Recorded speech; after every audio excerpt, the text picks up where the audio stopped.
వచ్చింది, కొత్తగా 3 medical college వచ్చినాయి. మంచిర్యాల, ఆసిఫాబాద్ మరియు నిర్మల్లో కూడా మెడికల్ కాలేజ్ వచ్చింది. మన ప్రభుత్వం ప్రారంభించినటువంటి సూచన నేను చూసిన కిందికి పెట్టే సూచన నేను నిచ్చేకరదు. సో అది मैं देखा भैया बंद कर दो, मैं देखा बंद कर दो. ఈరోజు ప్రభుత్వం నిర్మిస్తున్న పేదల కోసం నిర్మించే ఇళ్లలో 2000 డబుల్ బెడ్రూమ్ ఇళ్లను ఇంతకుముందే నేను శంకుస్థాపన చేయడం జరిగింది. అవి కూడా ప్రజలకు అందుబాటులోకి వచ్చినాయి.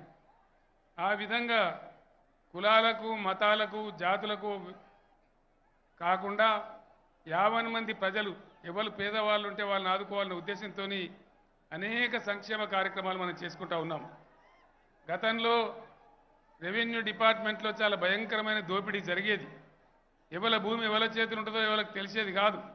నిన్న ఉన్న భూమి తెల్లారటాలకు పానీలు మారిపోయేటివి. మీరందరూ కూడా నాకు ఒక మాట చెప్పాలా, ఒక నిమిషం మీరు శాంతం వహించి ఒక మాట నేను మిమ్మల్ని అడుగుతా ఉన్నా. ఈ మధ్య కాంగ్రెస్ పార్టీ నాయకులు ధరణి పోర్టల్ని తీసి బంగాళాఖాతంలో విసిరేస్తామంటున్నారు.